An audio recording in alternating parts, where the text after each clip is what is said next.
March 2009. That year, I had not been feeling well. No major complaints, just not myself. I had a lingering sinus infection, which I sometimes suffer from. So at first, when I felt swollen lymph nodes, I dismissed it. In my experience with breast cancer, I learned several things. Always give thanks because it could always be worse. Family and friends support is important, and nothing in this life is guaranteed. The positive thing about this experience is the people I have met and the strength and courage that have surfaced to get me through. My children made me fight harder to beat this. I thank God and all those who prayed, helped, and encouraged me.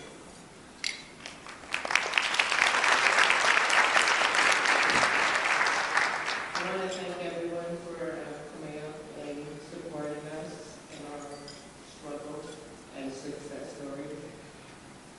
I'm not one for speaking. Tell my friends at the table, I'm just going to say thank you, and they say better not. Thank you.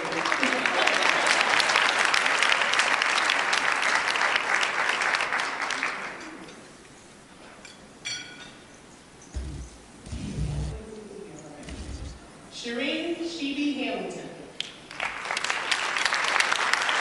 I was 45 years old when I was diagnosed with breast cancer in 2011. I had decided to undergo a bilateral mastectomy with immediate reconstruction because I felt it was a better option for me due to my fear of the cancer spreading or recurrence at some point because of my family history. My mother, Lily Hamilton, was fighting her own battle, having been diagnosed with lung cancer the year before. This was her second diagnosis. She was a 10-year throat cancer survivor. Now you understand why I decided to have my breast removed. My mom and I went through chemotherapy treatments together. During this tumultuous time in my life, my daughter, Najee Poindexter, was very pregnant with my granddaughter, Chloe. The day she went into labor, I had just had chemotherapy treatments and wasn't feeling well. But I asked God to give me the strength to go, and I was there to see her born. God is good. It has taken a tremendous amount of strength to get me through this difficult time. However, it was during this time that I developed a stronger relationship with God and relied heavily on my faith. During what should have been one of the happiest times in my life, awaiting the birth of my first grandchild, I found myself fighting for my life along with my mom, who sadly passed away June 13th of 2012.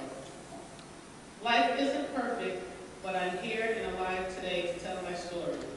A survivor, 2 years and counting. I thank God every day for my health. I never would have made it without him. To God be the glory.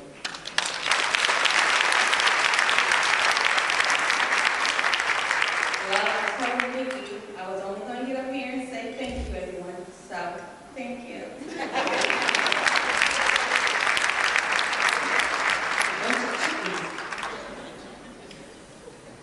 Miss August, Veronica Marion. On August 30th, I heard 4 words that changed my life forever. You have breast cancer. After 6 cycles of chemotherapy, it was time to make a decision regarding surgery. Consequently, on January 29th of 2008, I had a bilateral mastectomy, followed by 5 years of hormonal therapy. During my treatment and recovery, I would recite Proverbs 17 and 22. A joyful heart is good medicine, but a broken spirit dries up the bones. I was working in an extremely stressful environment. My mother was terminally ill, and I was going through a divorce. Fortunately, there is definitely life after breast cancer. God has turned each of those negative situations around. Lastly, surviving breast cancer has given me the courage to make good on the promise I made to my mother before she passed away. I am currently pursuing my doctoral degree. For God has not given us the spirit of fear, but of power and of love and of a sound mind. 2 Timothy 1:7.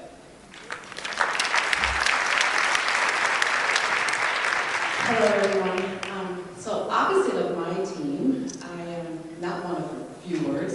I don't mind being on the stage and in front of the microphone,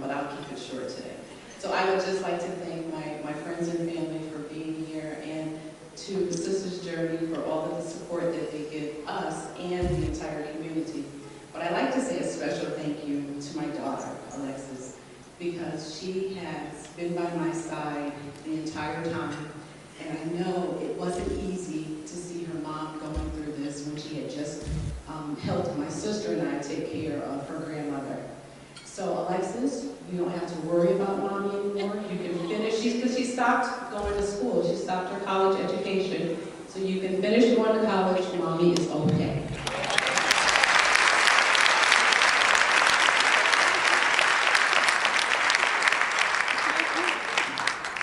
Before I continue on, I just want to make a quick announcement. We stopped the dessert, passing out the dessert just to give courtesy to the women, but it will resume once we finish. Next we have this September, Natasha Nikki Livingston. Concerning an accident in my body on August 14, 2011, at the age of 38, at 9:56 a.m., I found a suspicious lump in my right breast. I'm the mother of two children, 18-year-old Samaj, who was a senior in high school, and 13-year-old Shafton, who was finishing 8th grade. I did not want this diagnosis to have an impact on their lives in a negative way or to overshadow the milestones that were taking place in all of our lives. Typical mother. As a family, we accepted the hand that I was dealt, discussed the way in which we would support each other through this journey, and faced cancer head-on. On September 26, 2011, at 6 a.m., I became a survivor. I knew that I had a long road ahead of me, but with a God-sent support group behind me, I made it through with little to no interruption of the normalcy that I had been accustomed to living. Without you all by my side, I would not be able to say that my name is Natasha Livingston, born on November 14, 1972, and I am a survivor.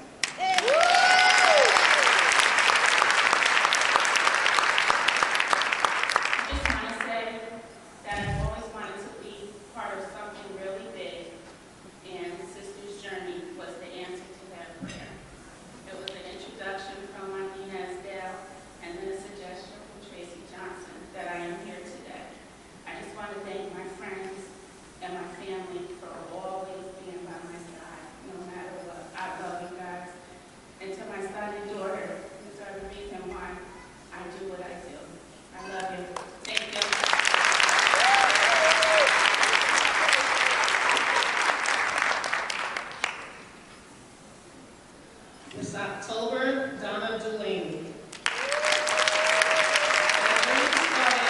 April 15, 2012, when during a self-examination, I discovered a lump in my right breast. I never imagined how my life was going to change until I got the call on April 27th of 2012. Mrs. Delaney, I am so sorry, but it was not the news we were hoping for. Am I going to die? I'm only 42 years old. How can this happen to me? Who is going to raise my kids? It was that last thought that made me get up and realize that I had to fight with everything in me to make sure I was here for them. Having the loving support of my husband and family, as well as an amazing team of doctors, I confidently moved forward with my decision. On July 7, 2012, I had my surgery. With God by my side, I made it through, and on November 27th, I finished my last treatment. I am determined to remain positive and live every day of my life to the fullest. I am grateful for the lessons that cancer has taught me. 1, to appreciate the love of my family, friends, and congregation. 2, to not sweat the small things. And 3, to take the time to smell the roses.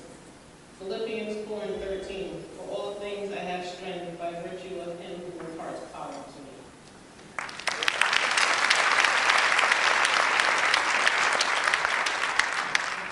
I too am a bit of a chatterbox, but I promise I'm going to keep this brief. I know you're making fun of me because I had a few notes.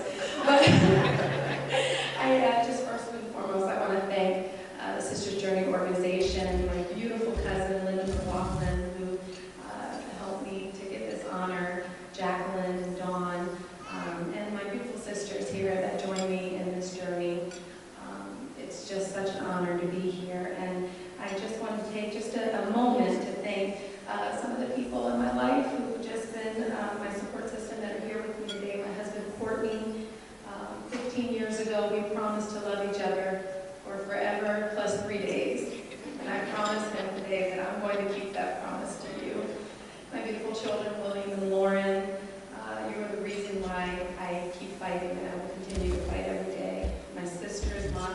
Sharon, one of my best friends, my cousins here, as I mentioned, Linda, Charmaine, Stephanie, Jewel, Nikki. And lastly, I just want to thank my parents, my wonderful mother, the matriarch of our family, Carol Bloom. Her quiet strength has really been the thing that has kept us going as a family and the example that I've used in my life, and I love you dearly. And lastly, I have to thank my father, my daddy. That's what I know him as, but you all may know him as Coach Herman Boone, the real-life inspiration behind the movie, Disney's movie, Remember the Titans. Now, my whole life, my father has taught us to win. My father was a winner, and he never made any apology for being that. And this is what he's told me. And in this fight, he told me that I had no other choice but to win. And I will win.